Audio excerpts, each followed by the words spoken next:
चलिए heat transfer के 7वें lecture में आज हम लोग क्वेश्चंस करेंगे कंडक्शन पे। और कंडक्शन पे क्वेश्चंस के लिए जो मैंने सोर्स कलेक्ट किया है एचसीवी एग्जांपल्स हम लोग कुछ करेंगे आज। इनफैक्ट हीट ट्रांसफर एचसीवी में बेस्ट तरीके से दिया हुआ है। कोई एक बुक अगर हीट ट्रांसफर के लिए सबसे बेस्ट है तो उसका नाम है एचसीवी, किसी और बुक के कंपेरिजन में, चाहे वो डीसी पांडे हो चाहे वो सिंगेज हो, क्योंकि एचसी वर्मा सर खुद हीट ट्रांसफर के ऊपर बहुत ज्यादा रिसर्च किए हुए। तो पहला एग्जांपल से हम लोग शुरू कर रहे हैं। पहला एग्जांपल है कि एक आइस का बॉक्स है। हम लोग बचपन में वो बर्फ वगैरह खाए थे क्या? ऑरेंज वाला फ्लेवर वाला आता था, 8 आना या 1 रुपए में देता था। मतलब हम लोग के टाइम तो 8 आना 1 रुपए में देता था, अभी पता नहीं कितना देता है। हाँ, तो उसमें वो लोग क्या करते थे, साइकिल पे आते थे घूम घूम के, और उनके साइकिल के पीछे एक इस तरह से बॉक्स होता था, जिसको बोलते थे हम लोग आइस बॉक्स। मतलब अंग्रेजी में थोड़ी आइस बॉक्स बोल देंगे, मतलब गाँव वाले की भाषा में बोलते थे कि आइसक्रीम वाला आ गया, आइसक्रीम नहीं क्या, बर्फ वाला आ गया। तो ये बर्फ का एक बॉक्स लेके वो साइकिल के पीछे चलाते हुए आता था, और आप पैसा देके भुट्टा देके जो भी चाहे ले सकते। अब ये जो आइस बॉक्स होता है ये स्टाइरोफॉर्म का बना होता है। ये जो मैंने बॉक्स दिखाया है ये रेक्टेंगुलर नहीं है, समझ रहे ना? ये कैसा होगा, कुछ ऐसा होगा। ये 3 डायमेंशनल बॉक्स है, समझ रहे हैं? बॉक्स जैसा लग रहा है आप लोग को? ये बॉक्स का जो थिकनेस है ये है थिकनेस, और ये जो थिकनेस है ये दिया हुआ है। कितना थिकनेस है इस बॉक्स का? 1.5 सेंटीमीटर।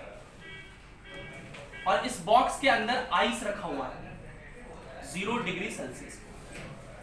इस बॉक्स का डायमेंशन दिया हुआ है कि भाई इस बॉक्स का जो लेंथ है वो कितना है, 60 सेंटीमीटर। इस बॉक्स का जो विड्थ है वो भी 7 सेंटीमीटर है, और इसका जो हाइट है वो 30 सेंटीमीटर। अब मैं जैसे एक बॉक्स है, ठीक है, इस बॉक्स के अंदर जो आइस है उसका टेम्परेचर तो 0 डिग्री सेल्सियस है। मतलब इस बॉक्स का अगर एक फेस को आप कंसीडर करें, इमेजिन करिए बस एक फेस, ये जो फेस है, इस फेस के इधर का टेम्परेचर 0 डिग्री सेल्सियस है। ये बॉक्स है, इस फेस को हम लोग कंसीडर कर रहे हैं, इधर का टेम्परेचर कितना है, 0 डिग्री सेल्सियस। और बाहर का सरफेस है, थिकनेस के जस्ट बाहर का सरफेस, वो तो रूम के कांटेक्ट में है। रूम टेम्परेचर कितना है, 40 डिग्री सेल्सियस।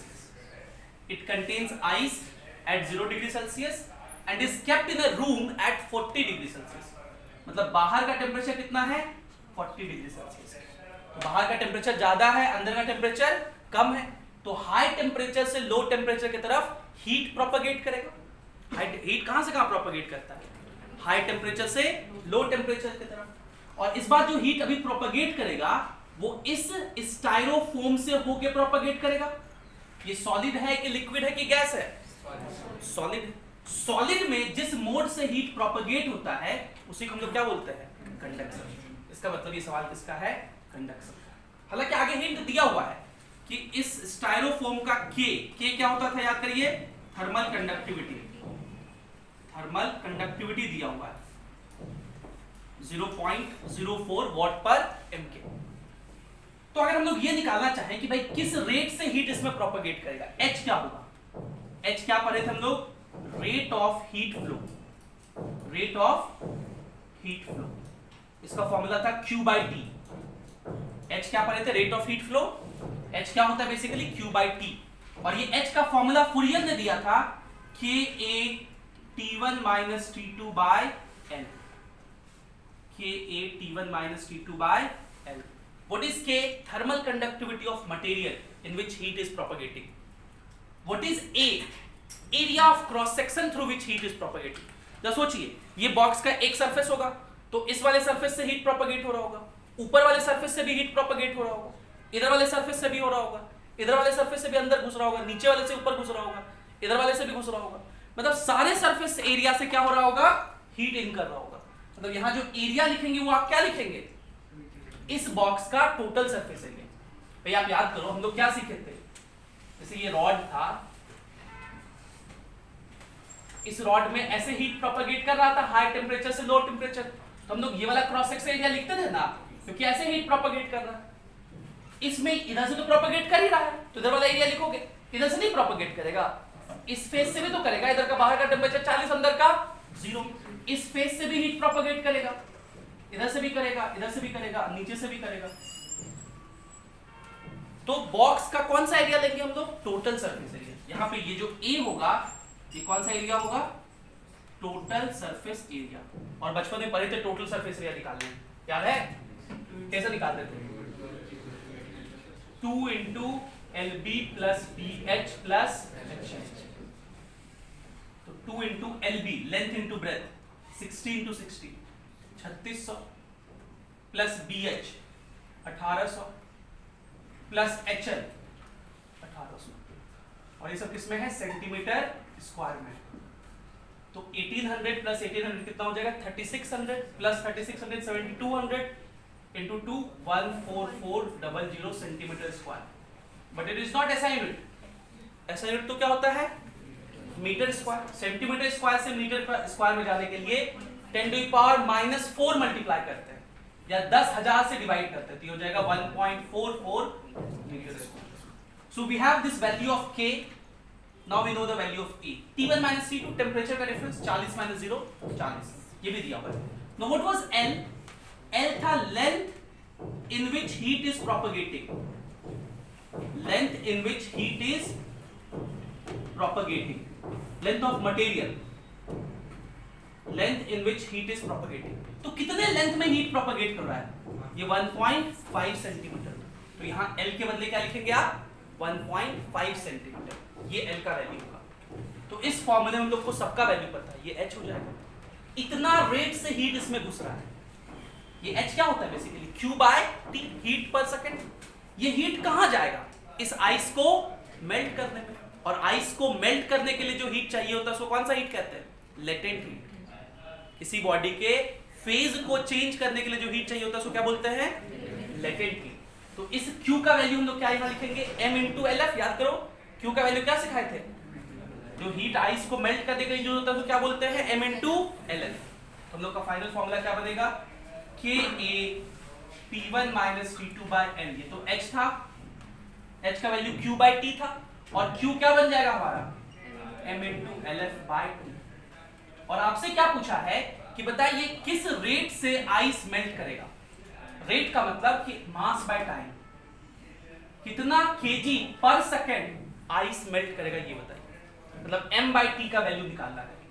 m/t को हम लोग क्या पढ़ते हैं, rate at which ice will melt.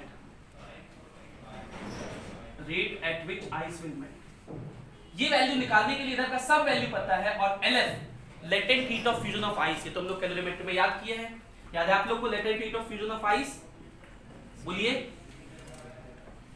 Very bad, 80 calorie पर ग्राम।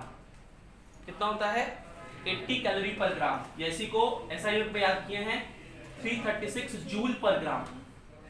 सॉरी SI यूनिट में जूल में, अभी SI यूनिट पूरा नहीं खत्म हुआ, ये ग्राम में। केजी में लिखेंगे तो 3.36 × 10⁵ जूल पर केजी।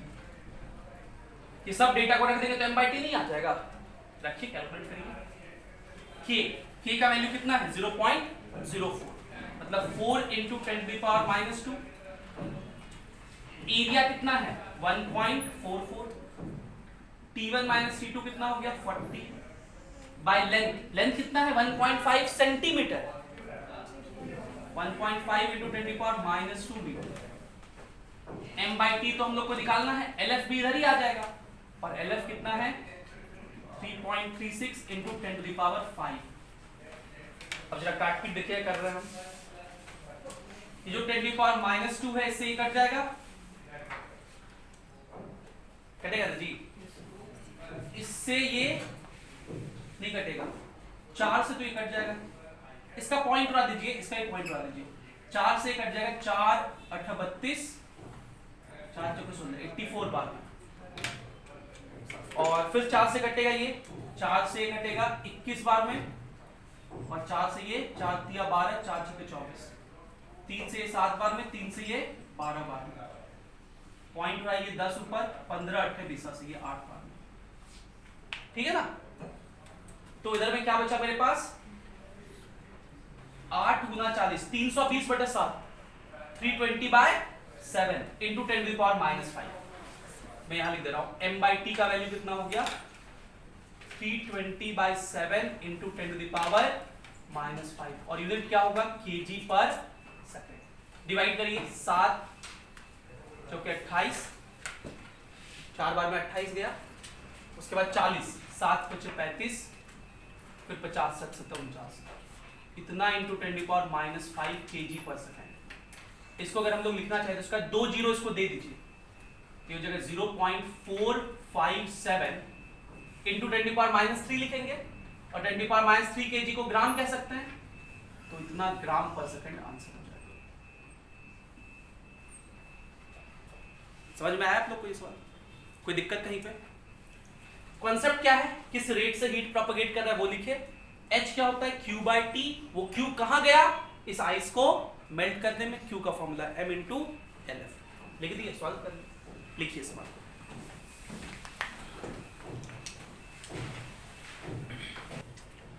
चलिए अगला सवाल जो हम लोग डिस्कस करने जा रहे हैं, ये सवाल हमें बताता है कि क्यों हीट ट्रांसफर इलेक्ट्रिक करंट से रिलेटेड है, और हीट ट्रांसफर के क्वेश्चंस को, मतलब कुछ क्वेश्चंस को सॉल्व करने के लिए आपको इलेक्ट्रिसिटी का नॉलेज होना चाहिए।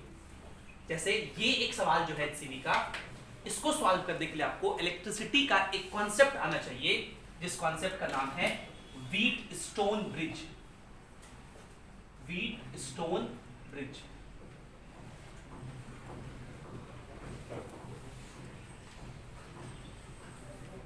तो इस सवाल में कौन सा कॉन्सेप्ट यूज है, व्हीटस्टोन ब्रिज का कॉन्सेप्ट। जब हम लोग इलेक्ट्रिक करंट पढ़ते तब ये पढ़ेंगे बहुत डिटेल में व्हीटस्टोन ब्रिज, लेकिन अभी इस क्वेश्चन को सॉल्व करना है, इसलिए मैं आपको व्हीटस्टोन ब्रिज थोड़ा सा बता दे रहा हूं।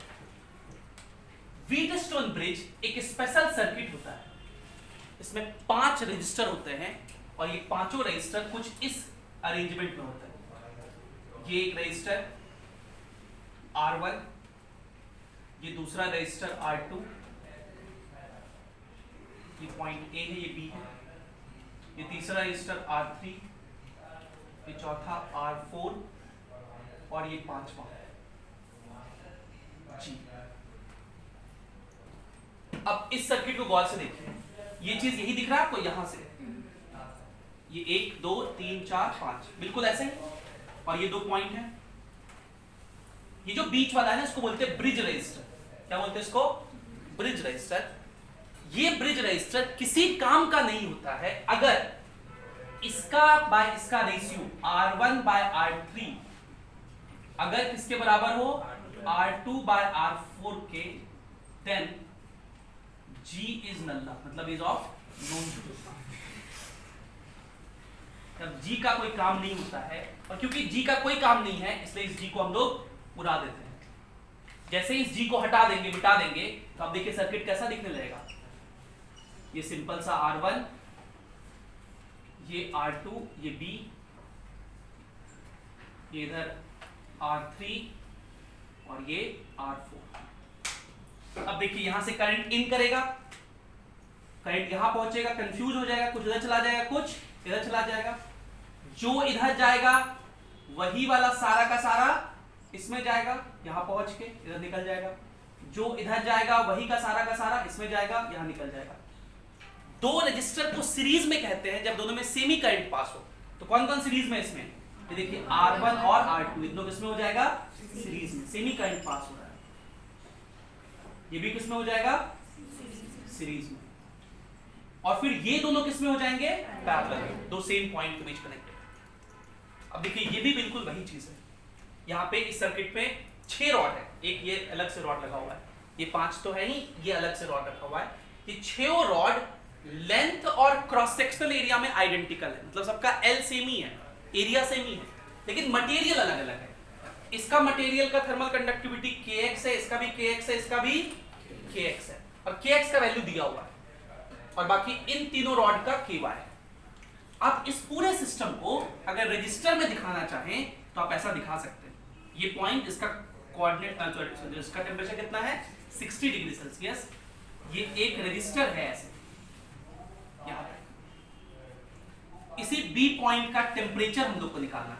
सवाल क्या है, ये सर्किट दिया हुआ है, इस पॉइंट का टेम्परेचर 60 है, इसका टेम्परेचर 10 है, आपको इस पॉइंट B का टेम्परेचर निकालना है। ये सवाल हम लोग के लिए। और देखिए ये जो रजिस्टर है, हमने आपको बताया था कि रॉड जो होता है वो एक थर्मल रजिस्टर जैसा बिहेव करता है, और उसका रेजिस्टेंस का क्या फॉर्मूला होता है, L/K। थर्मल रेजिस्टेंस का फॉर्मूला कल लिखे थे पिछले क्लास में, मतलब जब कंडक्शन पढ़े थे तो क्या लिखे थे, L/Ka। L लेंथ तो L ही है, भाई इसका थर्मल कंडक्टिविटी Kx कितना है 800 × A। बोलो ठीक है। अगर चलिए इस रजिस्टर को दिखाते हैं, ये C पे जो कनेक्टेड है ये वाला, ये भी Kx वाला ही है, तो इसका थर्मल इसका रेजिस्टेंस क्या लिखेंगे L/Ka, तो 800A Kx वाला ही है। अगला चलिए ये वाला, इसका रेजिस्टेंस क्या लिखेंगे, ये Ky से बना हुआ है, तो L/400A। फिर ये वाला रेजिस्टेंस देखिए, इसका रेजिस्टेंस क्या लिखेंगे L/Kx × A है, मतलब 800A। इसका क्या लिखेंगे L/400A, इसका क्या लिखेंगे L/400A, और ये पॉइंट क्या है E, इसका टेम्परेचर है 10 डिग्री सेल्सियस। अब क्या आपको ये सर्किट व्हीटस्टोन ब्रिज दिख रहा है, बिल्कुल ऐसा ही। देखिए ये ब्रिज रजिस्टर है, इधर का रेशियो L/800A, इधर भी है यहां भी है, तो रेशियो लेंगे तो 1 होगा, इधर का भी रेशियो कितना है 1, तो ये कंडीशन को सेटिस्फाई कर रहा है। दिस बाय दिस का जो भी वैल्यू होगा is equals to this by this होना चाहिए, इस वैल्यू को सेटिस्फाई कर रहा है। इसका मतलब ये जो रजिस्टर है वो किसी काम का नहीं है, डल्ला है। अब इसके अगले स्टेप में बनाएंगे, हम इसे बना दे रहे हैं, हम लोग इस वाले को मिटा देंगे। अगले स्टेप में डायग्राम आप ऐसा दिखाएंगे,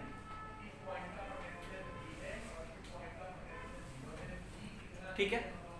अब जैसे ही ऐसा हुआ तो बताइए ये दोनों किस में कनेक्टेड हो गए, सीरीज में, और सीरीज में रेजिस्टेंस क्या होता है, सम होता है। मतलब इन दोनों के बदले हम लोग एक रेजिस्टर लगा सकते हैं जिसका रेजिस्टेंस कितना लिखेंगे, दिस प्लस दिस, ऐड करिए, ऐड करने आता है आप लोग को। एलसीएम लेंगे पहले, 800 और 400 का एलसीएम 800A हो जाएगा,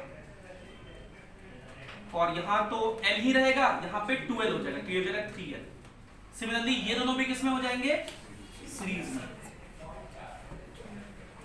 कितना हो जाएगा इसका भी रेजिस्टेंस 3L/800A। और फिर ये दोनों किसमें हो जाएंगे, पैरेलल में। दो रजिस्टर अगर पैरेलल में हो तो पैरेलल का इक्विवेलेंट निकालने आपको आता है, हम लोग फॉर्मूला पढ़ते हैं पैरेलल में, क्लास 10th में आप पढ़े थे, 1/R equivalent is equals to 1/R1 + 1/। इसके लिए अगर आप चाहें तो डायरेक्ट भी लिख सकते हैं सर, दो के लिए R equivalent is equals to R1 × R2/R1 + R2। लेकिन ध्यान रखिएगा ये चीज सिर्फ दो ही के लिए होता है, दो से ज्यादा हो तो फिर ये नहीं लगा सकते। पहले इतना लिखिए, फिर इन दोनों का आप पैरेलल में निकाल के एक रजिस्टर सिर्फ यहां लगा के दिखाइए, फिर आगे हम लोग करेंगे।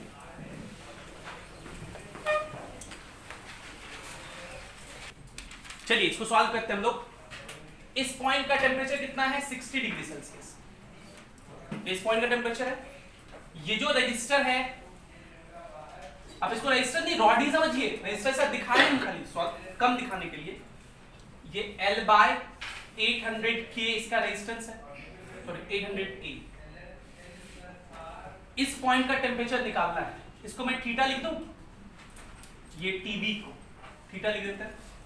और इधर में ये लोग किसमें हो गए, पैरेलल में।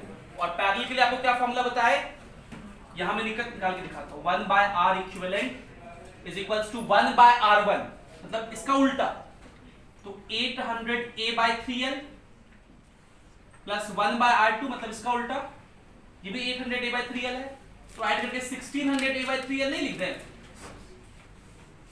तो R इक्विवेलेंट कितना हो जाएगा 3L/1600,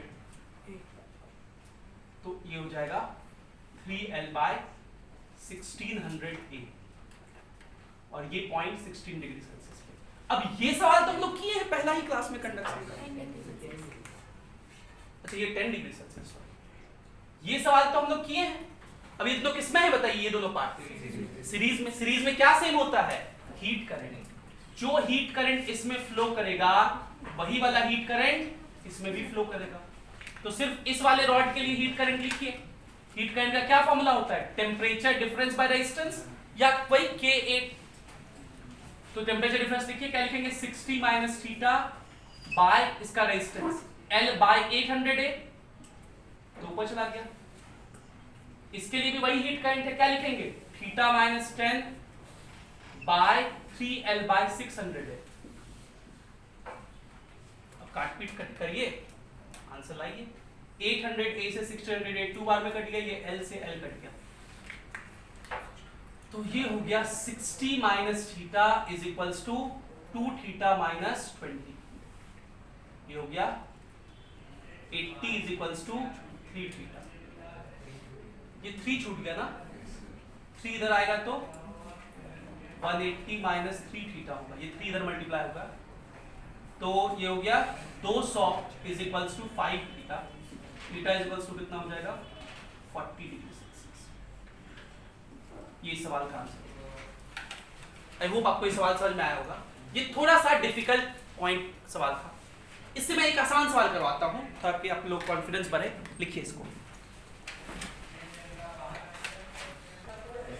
अगला सवाल है, देखिए 2 रॉड है, एक रॉड AB है, एक रॉड CD है, दोनों आइडेंटिकल है और दोनों का थर्मल रेजिस्टेंस दिया हुआ है। थर्मल रेजिस्टेंस 5 केल्विन पर वॉट। तो अभी ये भी ध्यान रखना है कि थर्मल रेजिस्टेंस का SI यूनिट क्या होता है, केल्विन पर वॉट। केल्विन पर वॉट थर्मल रेजिस्टेंस का SI यूनिट होता है। इसको ज्वाइन कर दिए हैं AB से, ये 2 रॉड CD और AB को एक दूसरे से ज्वाइन कर दिया गया है। इस टेम्परेचर, इस पॉइंट A का टेम्परेचर 100 डिग्री सेल्सियस है, इसका 0 डिग्री सेल्सियस, इसका 25 है। इसका टेम्परेचर निकालना है और आपको थीटा निकालना है इसका टेम्परेचर, और दूसरा heat current in the rod CD। ये जो रॉड है इसमें कितना रेट ऑफ हीट फ्लो है, H कितना है वो निकालना है। ये जो सिस्टम है इसको हम लोग ऐसा दिखा दे, इस पॉइंट का टेम्परेचर 100 डिग्री सेल्सियस, यहां से यहां तक एक रेजिस्टेंस, ये टेम्परेचर थीटा, यहां से यहां तक फिर से एक रेजिस्टेंस, ये टेम्परेचर 0 डिग्री सेल्सियस और यहां से यहां तक एक रेजिस्टेंस, इस पॉइंट का टेम्परेचर 25 डिग्री सेल्सियस। अब रेजिस्टेंस चलिए, CD का रेजिस्टेंस पूरा दिया हुआ है 5 केल्विन पर वॉट। इस पूरे AB का भी इतना ही है, आइडेंटिकल। ये पूरा AB आइडेंटिकल है, इस पूरे AB का 5 है। इतने पार्ट का कितना होगा, मिडिल में ज्वाइन हुआ है। हम लोग लिखे थे थर्मल रेजिस्टेंस क्या होता है, L/K, मतलब L के डायरेक्टली प्रोपोर्शनल है। तो लेंथ आधा हो गया इसलिए ये भी आधा हो जाएगा। ये कितना होगा 2.5 या 5/2 लिख दो, 5/2 केल्विन पर वॉट, और इसका भी कितना हो जाएगा 5/2 केल्विन पर वॉट। अब इक्वेशन लिखिए। मान लिया जाए कि यही सबसे ज्यादा टेम्परेचर यही है, तो यहीं से हीट निकलेगा, यहां से निकलेगा H, वो यहां पहुंचेगा, कुछ इधर चला जाएगा मान लीजिए H1 और कुछ इधर चला जाएगा मान लीजिए H2, क्योंकि इस पॉइंट पर H हीट पहुंचा, इधर चला गया H1, इधर चला गया H2, तो H इज इक्वल्स टू क्या हो जाएगा H1 प्लस H2। देखिए मैं ये लिख दे रहा हूं, ये आप लोग क्लास 10th में भी लिखे थे, लेकिन कभी जाने नहीं कि ये इसको क्या बोलते हैं। तो जब हम लोग क्लास 12th में इलेक्ट्रिक करंट पढ़ेंगे तो इसी को हम लोग किरचॉफ्स करंट लॉ कहते हैं। क्या बोलते हैं इसको, किरचॉफ्स करंट लॉ। मैं यहाँ लिख दे रहा हूँ, क्लास 12 में हम लोग इलेक्ट्रिसिटी में पढ़ेंगे, इसको किरचॉफ्स करंट लॉ कहते हैं। KCL शॉर्ट में बोला जाता है, KCL, या इसी को जंक्शन रूल कहते हैं। जंक्शन रूल कहते हैं, जो कि ये कहता है कि जितना इनकमिंग करंट है एट ए जंक्शन, उतना ही आउटगोइंग करंट होता है फ्रॉम अ जंक्शन। क्या बोलता है junction rule, incoming current eight ए जंक्शन,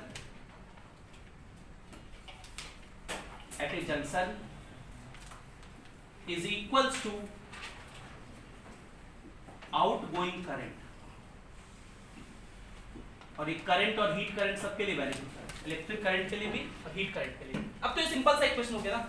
ये H की वैल्यू लिखिए, H क्या लिखेंगे, टेम्परेचर डिफरेंस बाय रेजिस्टेंस।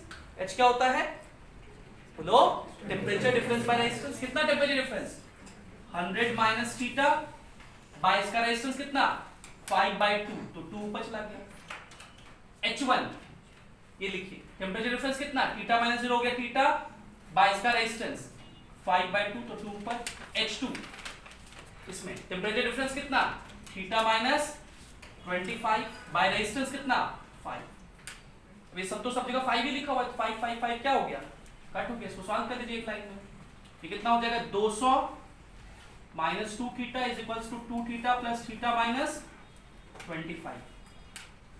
ये 25 होता है 225 इज इक्वल्स टू 5 थीटा। इसका मतलब थीटा का वैल्यू कितना हो जाएगा 45 डिग्री सेल्सियस। तो पहले पार्ट का हम लोग का आंसर निकल गया। पहले पार्ट में हम लोग से यही पूछा था थीटा बताइए, तो कितना निकल गया 45 डिग्री सेल्सियस। दूसरे पार्ट में पूछा है heat current in the rod CD। CD तो ये वाला रॉड है, इसमें हीट करंट कितना है H2। इस H2 का वैल्यू क्या लिखेंगे थीटा माइनस 25 अपॉन इसका रेजिस्टेंस 5।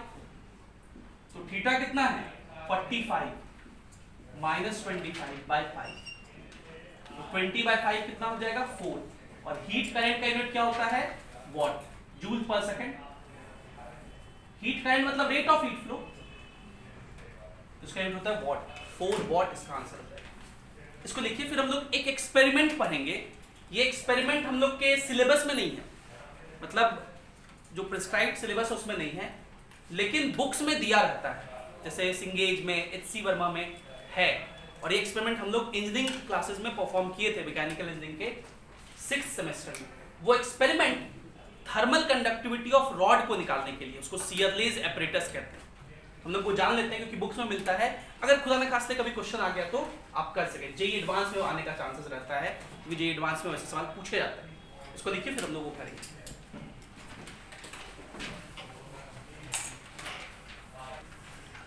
चलिए तो हम लोग डिस्कस करते हैं सीयरलेज एपरेटस। हेडिंग डालिए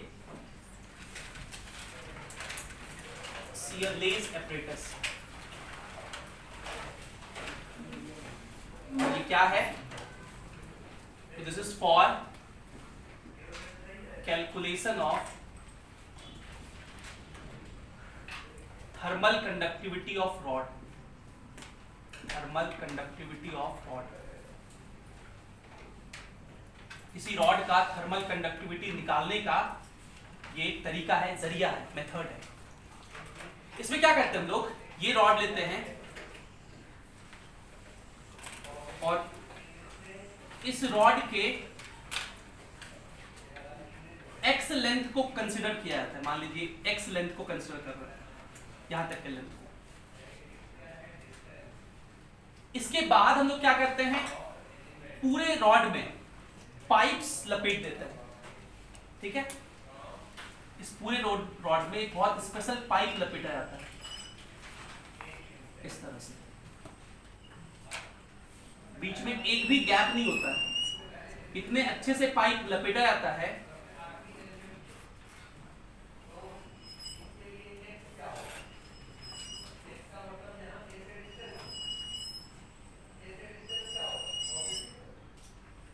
इतने अच्छे से पाइप लपेटा जाता है कि सारा का सारा हीट जो इधर आएगा, वो सारा का सारा हीट इस पाइप के थ्रू जो लिक्विड इसमें फ्लो कर रहा होगा, जनरली वाटर फ्लो करवाते हैं, उसमें एब्जॉर्ब हो जाए।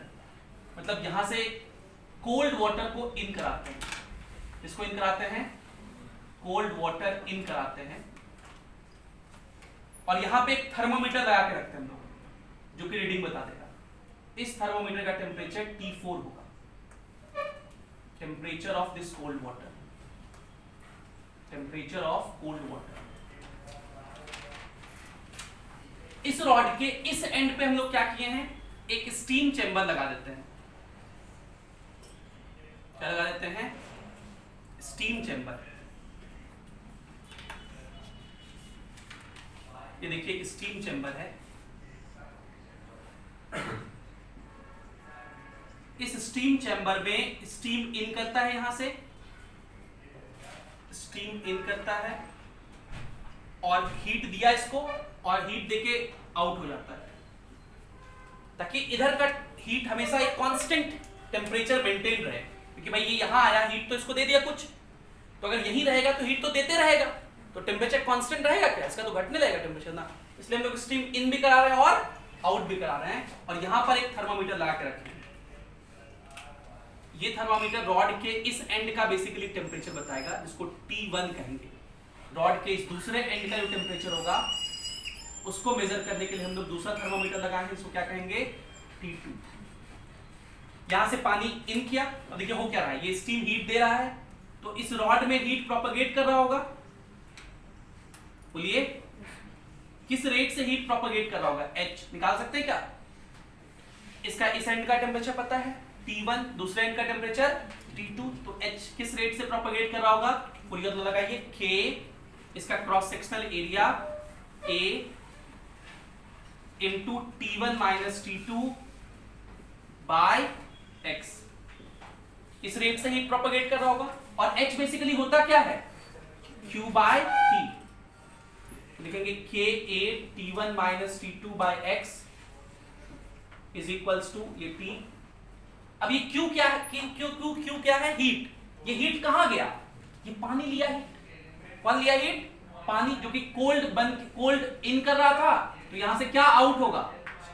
Hot water out, hot water out. और उसमें भी थर्मामीटर लगा के रखे हैं, कितना टेम्परेचर वो बाहर निकला?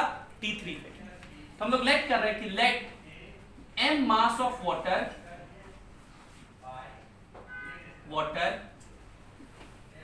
is coming out in T time, ये दिया रहेगा। हम लोग इस सिस्टम को ऑन कर देंगे, मोटर को, पानी इसमें इन करेगा, पानी इसमें आउट होगा यहाँ से, और इधर में एक कनेक्टिंग ट्यूब लगा देंगे, मतलब एक सिलेंडर, जो कि सिलेंडर में मेजरिंग सिलेंडर होगा, उसमें मार्किंग दिया रहेगा। हम लोग घड़ी देखें कि मान लो 1 बजे इसको ऑन कर दिए, 1:10 पे उस सिलेंडर में कितना पानी जमा हुआ वो देख लीजिए।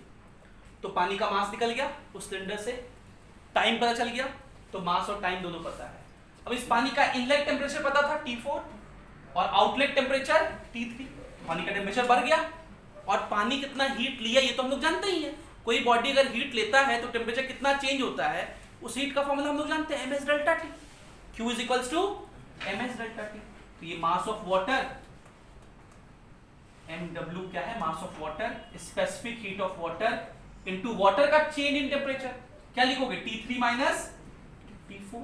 बोलो, अब इस डेटा में देखिए सब कुछ पता है कि नहीं पता है? चारों थर्मामीटर का रीडिंग ले लेंगे, T1 T2 T3, T1 T2 T3 T4, m calculate कर चुके होंगे, देख चुके होंगे उस सिलेंडर में कितना जमा हुआ, T टाइम है, mw मास है, sw क्या है? Specific heat capacity of water, जो कि हम लोग को याद रहता है, कितना होता है बताइए? Specific heat capacity of water, specific heat capacity of water कितना होता है? 4200 जूल पर केजी कैलोरी। ऐसा सिस्टम यही होता है। x क्या है? इतने पार्ट का लेंथ, वो हम लोग को पता है। a क्रॉस सेक्शनल एरिया देख के कैलकुलेट कर लेंगे। सिर्फ और सिर्फ क्या अननोन है इस पूरे एक्सप्रेशन में? k। सिर्फ क्या अननोन है? The only unknown k can be calculated using this equation. The only unknown k can be calculated, and this is how experimentally we can find thermal conductivity of a rod. आप सोचते होंगे ना कि इस rod का thermal conductivity इतना होता है, इस मटेरियल का इतना होता है, कैसे पता चला सर? तो कैसे पता चलता है वो मैंने आपको बताया, एक्सपेरिमेंटली हम लोग इसको परफॉर्म करते हैं। सीयरले भाई साहब ने ये जो एपरेटस बनाया है, ये एपरेटस मैंने स्कीमेटिक डायग्राम में दिखाया आपको। क्या दिखाया है? स्कीमेटिक डायग्राम, मतलब समझने के लिए। ये ऐसा ही नहीं दिखता है, इसमें तो पूरा कुछ दिखता ही नहीं है, खाली हम लोग को डैशबोर्ड में दिखता है कि ये टेम्परेचर का इतना रीडिंग है, ये इसका इतना है, इसका इतना है। वो पूरा सिस्टम जो होता है, जो कंपनी बनाती है, एक एक एपरेटस का कॉस्ट करोड़ों में होता है। आप जितना अच्छा कॉलेज में जाएंगे, हम लोग क्यों अच्छे इंजीनियरिंग कॉलेज में जाना चाहते हैं, अच्छे मेडिकल कॉलेज में जाना चाहते हैं? क्योंकि उनके पास एपरेटस बहुत अच्छे अच्छे होते हैं, जिससे हमें सीखने को मौका मिलता है। और एक एक एपरेटस का दाम करोड़ों में होता है। एक टरबाइन खरीदेंगे, टरबाइन सोचना है बहुत हैवी होता है, बहुत ज्यादा मैन्युफैक्चरिंग चाहिए होता है। एक सीयरलेस एपरेटस, सिर्फ हीट ट्रांसफर का जो हम लोग का लैब था, उसमें ऐसे ऐसे कम से कम 50 एपरेटस होंगे, और इतने इतने एपरेटस के लिए बहुत ज्यादा हैवी अमाउंट ऑफ इंफ्रास्ट्रक्चर चाहिए। तो इन जनरल जो अच्छे कॉलेज हैं, IITs हैं, NITs हैं, BITs हैं, इनके पास ये सारी सुविधाएं हैं। दूसरे कॉलेज के पास क्या है? प्राइवेट कॉलेज के पास टीचर तो पढ़ा देगा थ्योरेटिकली, लेकिन प्रैक्टिकल चीज आप जो लैब में होना चाहिए वो नहीं होता है। अभी झारखंड में कुछ कॉलेज खुले हैं मेडिकल के लिए, पलामू में, वहां एडमिशन तो चालू है, लेकिन एडमिशन लेके बच्चा करेगा क्या? वहां एपरेटस है ही नहीं, एपरेटस ही नहीं है तो वो सीखेगा क्या? और सीखेगा नहीं तो कल को इलाज क्या करेगा? उसको रिंग ही देखने नहीं आता।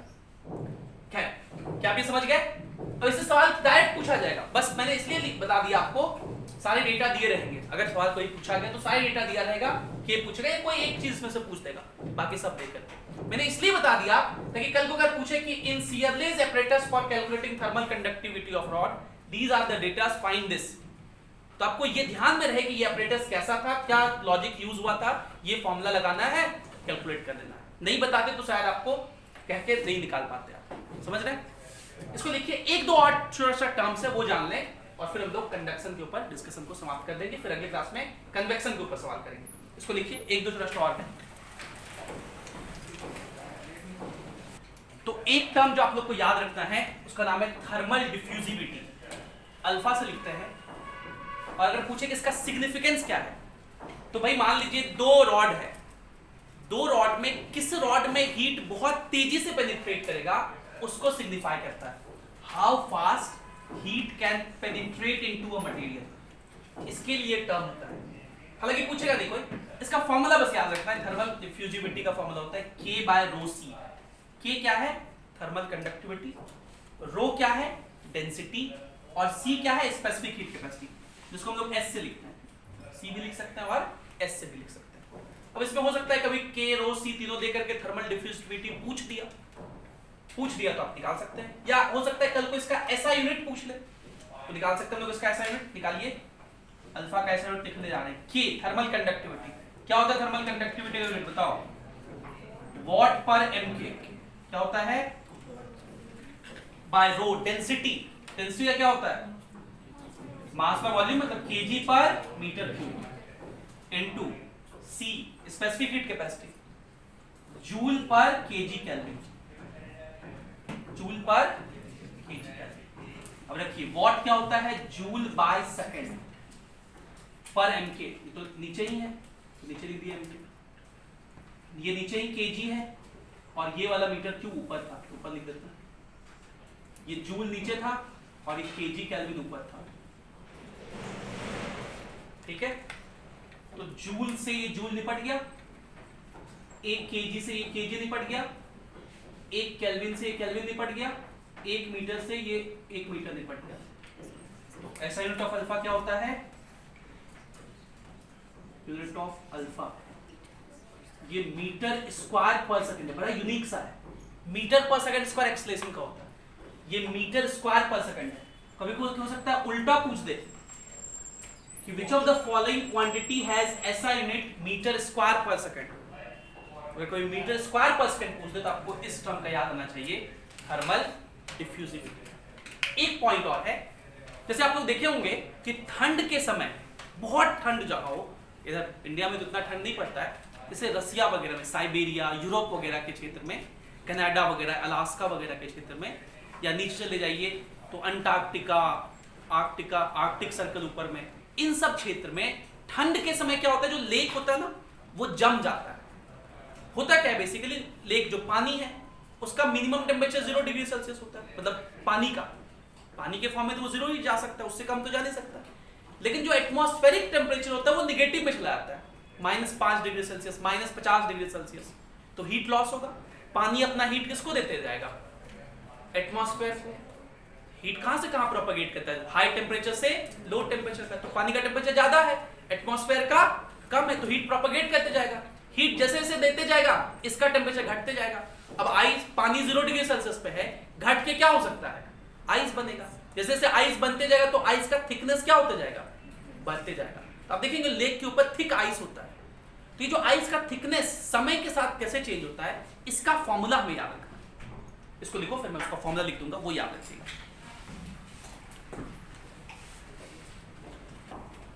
तो जो हम लोग को याद रखना है formula, formation of ice in a lake when atmospheric temperature is below 0 degree Celsius, -20, 25 कुछ भी हो सकता है, मैंने -थीटा लिख दिया। ये एटमॉस्फेरिक टेम्परेचर है, तो आइस थिक x को हम लोग क्या कहेंगे? Thickness of ice. xi अगर लिखा हुआ मतलब इनिशियल, xf मतलब फाइनल, और इसको फॉर्म होने में t टाइम लगेगा। तो t का फॉर्मूला होता है ρl/2k theta into x final square minus x initial square. Rho क्या है? डेंसिटी है वाटर का। l क्या है?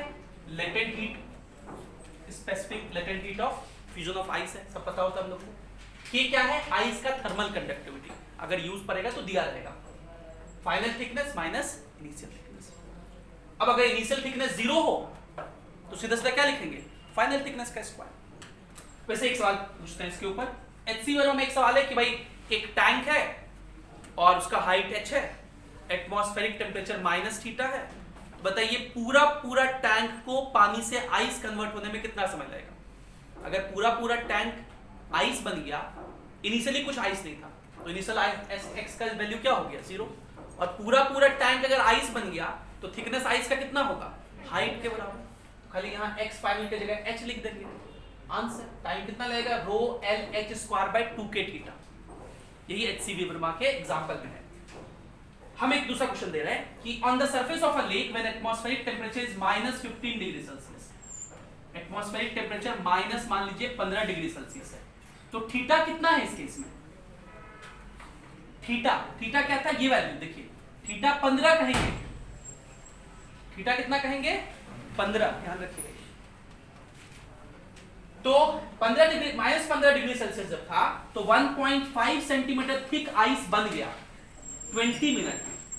कितने समय में, 20 मिनट में। तो सवाल ये कि 1.5 सेंटीमीटर थिक आइस जो बना वो कितने थिकनेस से बना, शुरुआत में कितना था नहीं दिया हुआ है, तो क्या मानेंगे आप 0, मतलब 0 से 1.5 बनने में कितना समय लगा 20 मिनट। तो अगर हम लोग इस इक्वेशन में लिखें, इस क्वेश्चन को सॉल्व करें, तो हम यहां लिख रहे हैं टाइम हो गया 20 minute, rho L by 2k theta कितना लिख दें 15 इनटू फाइनल कितना 1.5 सेंटीमीटर, ध्यान रखिएगा सेंटीमीटर में लिखे हैं, माइनस इनिशियल कितना 0, लिखने का जरूरत नहीं है, ये पहले कंडीशन के लिखेंगे। ट्राई करें कि find time for thickness to change to 3 centimetre, मतलब अब ये थिकनेस चेंज हो कितना हो गया 3 सेंटीमीटर, कहां से 1.5 से, तो इस दौरान कितना टाइम लगा, फिर से लिखते हैं। अब ये टाइम लोग को निकालना है, ये मिनट में रखे हैं, डिवाइड करेंगे तो ये भी मिनट में ही आएगा, बाकी ये रो एल 2k 15 ये सब तो चेंज हुआ नहीं। अब फाइनल कितना हो गया 3, तो 3 का स्क्वायर माइनस 1.5 का स्क्वायर, और ये सब सेंटीमीटर में ही है तो कोई दिक्कत नहीं, डिवाइड करेंगे करने जा रहे हैं हम लोग, तो डिवाइड करोगे तो क्या लिखोगे बताओ, 20/t इज इक्वल्स टू, ये सब तो कट गया, 1.5 का स्क्वायर 2.25, 3 का स्क्वायर 9 माइनस 2.25 6.75, तो 3 बार में कट जाएगा, इधर भेज दिए तो t कितना हो जाएगा 60 मिनट। आप देख सकते हैं बिल्कुल ऐसा ही बात न्यूटन्स लॉ ऑफ कूलिंग में भी हम लोग पढ़े थे कि शुरुआत में हीट बहुत तेजी से लॉस होता है, बाद में हीट लॉस घटते आता है। इसलिए देखिए पहला जो 1.5 सेंटीमीटर थिक आइस था उसको फॉर्म होने में 20 मिनट लगा, अगला 1.5 सेंटीमीटर फॉर्म होने में 60 मिनट लगा, है ना। अगला 1.5 अगर पूछेंगे तो तिगुना टाइम लगा, हो सकता है इसी का इसका तिगुना लग जाए 180 मिनट, मतलब 60 मिनट नहीं लगेगा, उससे ज्यादा ही लगेगा, है ना। तो ये था कंडक्शन की कुछ बातें। हालांकि अभी भी कंडक्शन कहूं मैं तो खत्म नहीं हुआ है, एडवांस सीरीज लेक्चर्स में और इसके ऊपर मैं चर्चा करूंगा, तो उन क्वेश्चंस भी वो क्वेश्चंस भी एचसीबी से उठाए गए, बहुत अच्छे क्वेश्चंस हैं, लेकिन इतना मोटा मोटी जानना अभी के लिए काफी है। अगली क्लास में हम लोग कन्वेक्शन शुरू करेंगे, कन्वेक्शन पे सवाल करेंगे, कन्वेक्शन का थ्योरी तो पढ़ ही लिए थे, उस पर कुछ अच्छे से सवाल करेंगे। Thank you for being with us, have a great day.